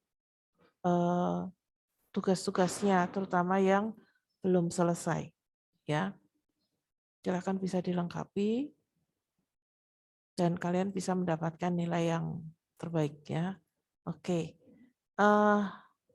Hari ini ya, Miss akan bahas sedikit untuk kisi-kisi ujian sekolah. Kemungkinannya adalah setelah kalian Paskah ya, supaya kalian bisa persiapan apa saja yang akan keluar dalam ujian tersebut ya. Oke, misalkan saya screen dari sini ya. Di sini untuk soalnya kalian ada 50 soal pilihan ganda. 50 soal pilihan ganda. Kemudian di sini untuk di kelas 9 ini ada menjelaskan pengertian tentang seni lukis, lukisan dan aliran-aliran ya. Ini kan kelas 9 semester 1. Pasti kalian ingat ya. Kemudian tema-tema dalam seni rupa, misalnya hubungan manusia dengan manusia lain, hubungan manusia dengan alam sekitar ya, hubungan manusia dengan alam hayal dan lain-lain. Ini untuk tema-tema silahkan kalian pelajari. Kemudian untuk seni lukis ya, kalian pelajari pengertian seni lukis, lukisan, kemudian kalian pelajari juga aliran-alirannya. Oke, ini ada yang bertanya di bagian chat. Ini nanti dibagikan, iya. Dibagikan nanti setelah semuanya terkumpul dan akan dibagikan oleh wali kelas. Ini Miss share supaya kalian bisa pelajari dulu kira-kira mana yang akan dikeluarkan dalam ujian nanti ya. Oke, jangan takut, itu pasti dibagikan. Tapi Miss harus bahas supaya kalian kalaupun misalnya ada yang tidak mengerti kan bisa tanyakan. Ya. Oke, berikutnya di situ ada menjelaskan jenis lukisan berdasarkan teknik yang digunakan. Ya, kalau melukis itu kan ada teknik, ada mosaik, kemudian ada akuarel ya dengan cat air, kemudian ada beberapa teknik lain. Kemudian menyebutkan pengertian seni grafis, mendeskripsikan pameran ya. Jadi grafis dan juga pameran itu masuk dalam ujian juga. Ya. Karena ini adalah materi yang baru buat kalian. Kemudian ada menunjukkan teknik vokal dan permainan. Oke. Permainan musik ensemble dengan karakteristik lagu daerah. Di sini ada materi teknik vokal. Di sini kalian ingat kembali ya, menjelaskan pengertian teknik vokal dan unsur-unsurnya. Kemudian menyanyikan lagu daerah dalam bentuk vokal grup. Di sini fokusnya adalah lagu daerah dan juga vokal grup. Menyebutkan asal lagu daerah, kemudian menyebutkan ciri-ciri vokal grup. Setelah itu musik modern, mengubah musik modern untuk vokal grup. Menjelaskan tanda-tanda, istilah-istilah, dan simbol-simbol yang digunakan dalam musik modern.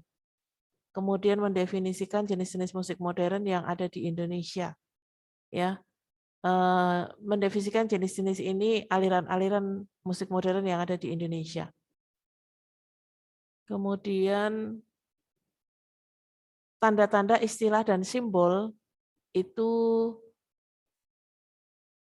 kalian perlu pelajari nilai nada, kemudian tanda-tanda yang digunakan dalam musik ya. Misalnya tanda dinamik, keras, lembut, piano, mezzo piano, forte, mezzo forte, dan lain-lain. Kemudian menyajikan musik ensemble modern. Di sini materinya tentang ensemble musik.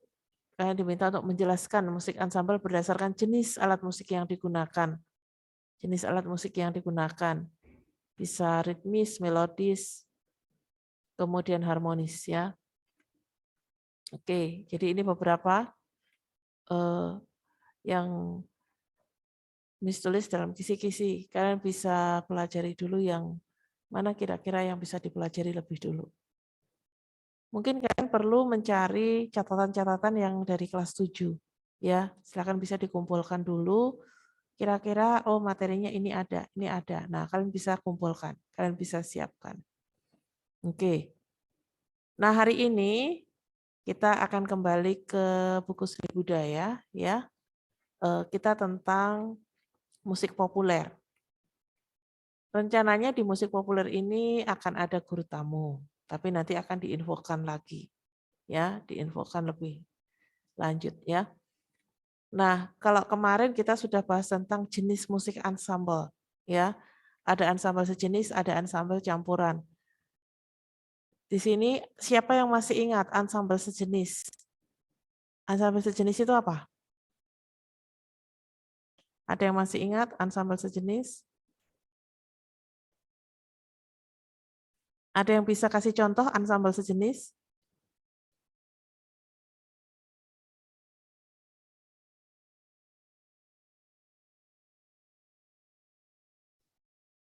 Oke, Kesia jawab. Alat musik yang dimainkan itu sama, seperti semua memainkan gitar. Jadi kalau ensemble sejenis, itu alat musiknya terdiri dari satu jenis alat musik. Ya, jadi kalau gitar-gitar semua, recorder semua, ya.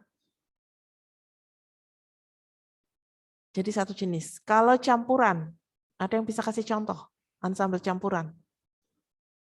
Mungkin dari kalian ada yang sudah memainkan.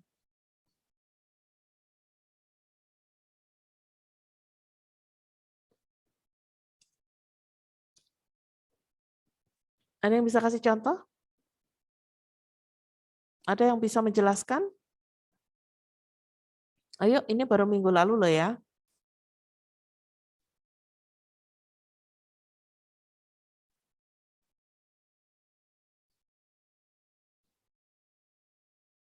Ensemble campuran. Oke, ini Nara menjawab ya. Musik ensemble campuran itu bentuk penyajian musik ensemble menggunakan beberapa jenis alat musik. Jadi contohnya dalam sebuah permainan alat musik ini ada pianika, gitar, recorder, triangle, tamborin dan juga simbal. Ya, jadi ada beberapa jenis alat musik yang dimainkan.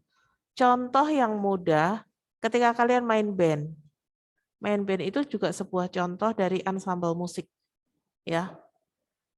Ensemble musik modern. Di sana ada keyboard, ada drum, ada gitar, ada bass ya. Mungkin ada tambahan alat musik lain, saksofon, biola, atau alat musik yang lain. Nah, itu adalah sebuah ensemble. Oke, ini Angie juga menjawab ya. Ensemble yang alat musiknya terdiri dari berbagai jenis alat musik ya. Contohnya adalah orkestra ya. Oke. Dalam ensemble musik modern ini ada band, ada orkestra. Kalau dalam musik tradisional juga ada ensemble ya anak-anak ya. Ensemble musik tradisional itu disebut dengan karawitan. Tetapi karawitan untuk setiap daerah itu berbeda-beda. Namanya, sebutannya. Misalnya di Bali, di Jawa itu ada gamelan, ya. Di Sumatera ada talempong, ya, dan lain-lain. Oke, Miss lanjutkan. Silakan kan bisa sambil buka bukunya ya. Ini untuk ensemble, ya. Berikutnya ada beberapa hal yang perlu dikuasai ketika orang memainkan alat musik ensemble, karena di sini perlu beberapa orang. Perlu kedisiplinan, lancar membaca notasi, ya. Walaupun di sini notasi yang sangat sederhana sekalipun tetap harus lancar membaca notasi, karena kemampuan dari setiap personel yang berbeda-beda itu akan membedakan juga dari keterampilan memainkan alat musiknya. Kemudian perlu kekompakan dan juga kerjasama yang baik. Oke, ini untuk memainkan ensemble, ya. Dan dalam ensemble ini juga seperti contoh ensemble sejenis yang misalnya menggunakan biola semua, ya. Nah, ini bisa dalam sebuah lagu sama seperti ketika kita menyanyikan sebuah lagu itu ada pembagian suara 1, suara 2, suara 3, suara 4 dan seterusnya. Dalam ensemble musik, misalnya kita menggunakan biola, itu juga bisa biola 1, biola 2, biola 3, biola 4 dan seterusnya, tergantung dari aransemen lagunya, ya. Itu akan menghasilkan harmonisasi yang indah.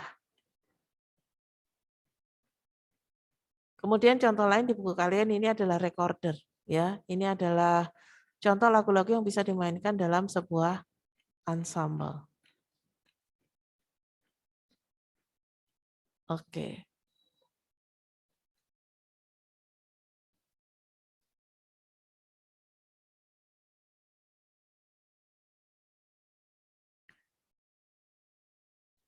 Nah, hari ini kita mau belajar menulis lagu, membuat lagu. Mungkin kalau kalian di sini ada yang pintar menulis puisi, pintar membaca puisi, ada yang pintar memainkan alat musik, ada yang pintar menyanyi, atau mungkin ada yang pintar menggambar, pintar melukis, pintar mewarnai, dan lain-lain.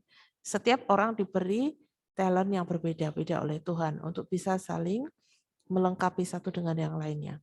Nah, hari ini kita mau belajar menulis lagu, ya. Kalau kita lihat pengalaman dari kakak kelas kalian, ya, mereka juga membuat lagu, menulis lagu dari mereka di kelas 9, ya.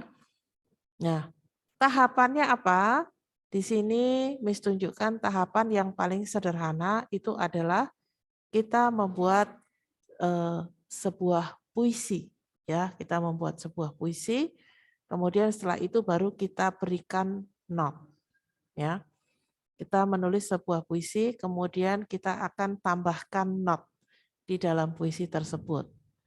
Nah, hari ini kita mau buat sebuah puisi, ya.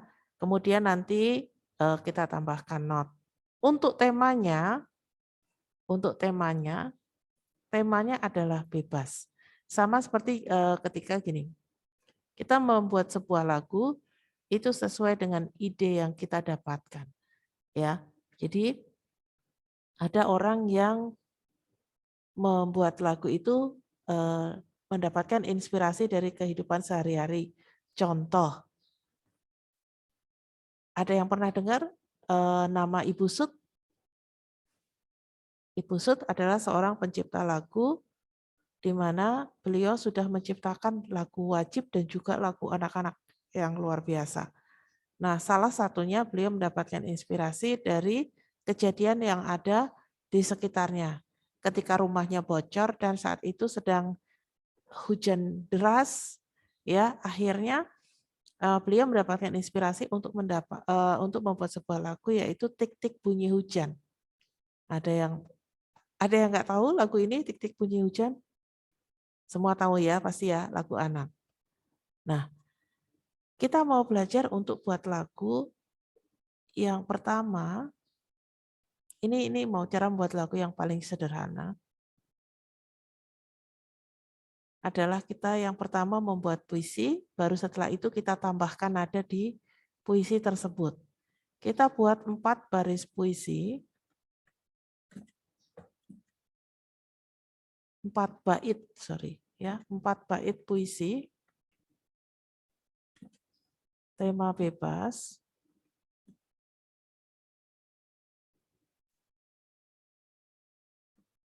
boleh diketik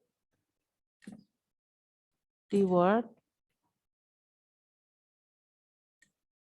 boleh ditulis pada buku atau kertas.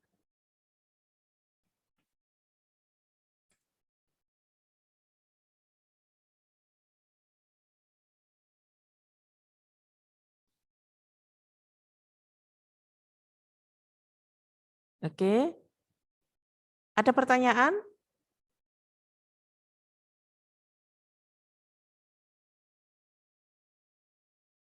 Hari ini kita buat apa?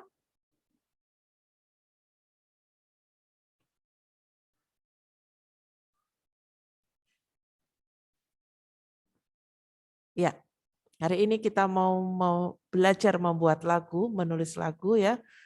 Tapi yang pertama kita lakukan adalah kita buat puisinya dulu, ya. Kita buat puisinya. Puisi kalian adalah 4 bait, ya.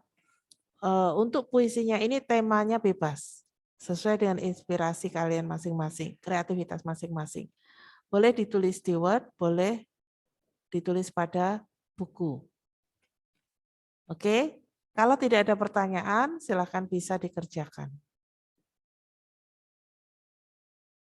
Oke, anak-anak, Miss sudah lihat ya, di sini sudah 5 orang yang mengumpulkan ya dari beberapa tema yang berbeda ya. Miss lihat di sini sangat kreatif sekali. Nah, untuk yang tugas hari ini cukup kalian kumpulkan untuk puisinya dulu ya, anak-anak ya. Untuk puisinya dulu. Nanti di pertemuan berikutnya baru kita akan buat nadanya. Nanti Miss akan jelaskan sedikit untuk di bagian nadanya, ya. Oke. Ada yang masih bingung atau ada yang mau ditanyakan? Mungkin ada tadi yang baru masuk.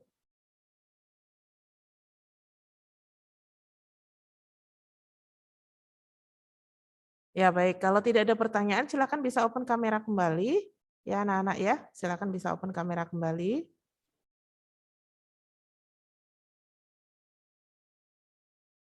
Oke, silakan bisa open kamera kembali. Ya, jadi kita membahas tentang musik populer, lagu populer ya.